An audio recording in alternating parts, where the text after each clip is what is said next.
सास बहू की लड़ाई। एक अनोखी कहानी। सुनंदा अपने पिता की इकलौती बेटी थी। नाम के मुताबिक देखने में भी बहुत सुंदर थी। जब वह अपने ससुराल गई तो उसे उसके मुताबिक ही सब कुछ मिला, किंतु आजकल की लड़कियों को अधिक टोकना, समझाना, अपने मन के मुताबिक चलाना सासू माँ को अब कहाँ रह गया है। एक कहावत तो आपने सुनी ही होगी, जो किया बहू से टकरार, खो दिया उसने बेटे का प्यार। सुनंदा की सास सुनंदा को हमेशा समझाती, बहू ऐसा करो, ऐसा ना करो। नई नवेली बहू को थोड़े ही दिनों में अपनी सासू माँ से चिढ़ पैदा होने लगी।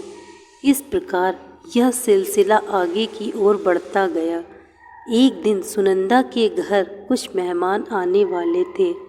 सासू माँ बोली, बहू आज कुछ अच्छी अच्छी व्यंजन बनाओ और मेहमानों के लिए चाय नाश्ता का इंतजाम भी अच्छी तरह से होना चाहिए। बस अब क्या था, इतना सुनते ही सुनंदा गुस्से से लाल हो गई। उसने जल भूनकर उस दिन तो काम किया, लेकिन उस दिन के बाद सुनंदा ने चाल चलना शुरू किया। सास जैसा कहती वह ठीक उसके विपरीत करती थी। सास ने भी पुरानी कहावत के मुताबिक बहू को उसके माता पिता को गाली देना, उसे कोसना और बड़बड़ाना शुरू कर दिया। दोनों सास बहू में आनाकानी हमेशा चलता रहता था। एक दिन सुनंदा अपने पिता के घर रोती पिटती पहुंच गई।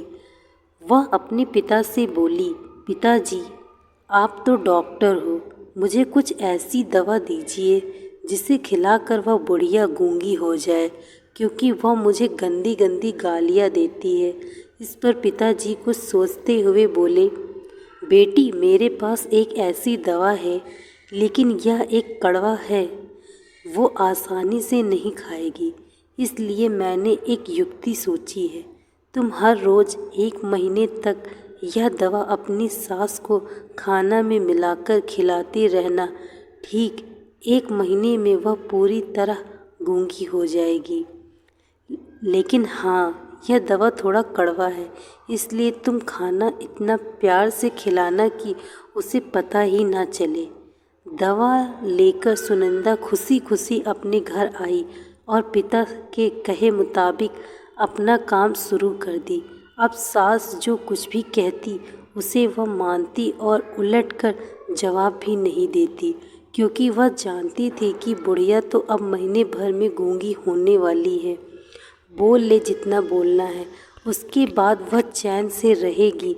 अब हर रोज़ वह प्यार से चुटकी भर दवा खाना में मिलाकर प्यार से माँ जी को देती थी। माँ भी समझती शायद उसके माता पिता ने इसे समझाया बुझाया है, इसलिए यह लड़ना झगड़ना बंद कर दी है। अब माँ जी भी बहू की खुश प्रशंसा किया करती थी और बहू भी प्रशंसा सुनकर प्यार बातें किया करती थी। अगर बहू से कुछ गलती भी हो जाती तो भी इस प्रकार महीना आते आते दोनों सास बहू में इतना प्यार बढ़ गया कि बहू अब अपनी सास की आवाज़ को खोना नहीं चाहती थी। एक दिन फिर उसी प्रकार सुनंदा रोती पिटती अपने पिता के पास पहुंची। पिताजी बोले, अब क्या हुआ? सुनंदा बोली, पिताजी अब क्या होगा? मेरी सास बहुत अच्छी है, मैं उसकी आवाज़ खोना नहीं चाहती। वह मुझसे प्यार से बात करती है। अब मुझे कोई ऐसी दवा दीजिए जो कि मेरी माँ जी को दिया हुआ दवाई का असर काट सके और वह गूंगी ना हो पाए। इस पर पिताजी हंसते हुए बोले, बेटी तुम रोना धोना बंद करो और खुशी से रहो। जो दवा मैंने तुम्हें दिया वह कोई दवाई नहीं था, वह रिश्तों में घुली कड़वाहट उतारने की तरकीब थी। अगर मैं ऐसा नहीं किया होता तो तुम शायद आज नहीं सुधरी होती। बेटी इसी प्रकार यदि तुम अपनी सास के साथ अच्छे से रहोगी तो वह भी तुम्हें अपनी बेटी के समान प्यार करेंगी। अब सुनंदा को सारी बातें समझ में आ गई थी।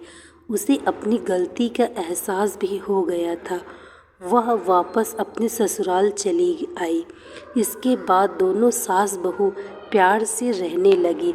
उनके बीच स्नेह और अपनापन का भाव आ गया और घर खुशियों से भर गया। आशा है कि ये कहानी आपके दिल को छू गई होगी। यह एक सच्चाई है, अगर बहू अपने सास का प्यार पाना चाहती है तो उसे भी अपने सास को स्नेह देना होगा। जिस घर में सास बहू में स्नेह होता है वहाँ खुशियाँ हमेशा आती हैं। दोस्तों, मैं आशा करती हूँ आपको यह कहानी अच्छी लगी होगी। यदि कहानी अच्छी लगी हो तो वीडियो को लाइक तथा चैनल को सब्सक्राइब अवश्य करें। Thank you so much watching this video. Like, share and subscribe.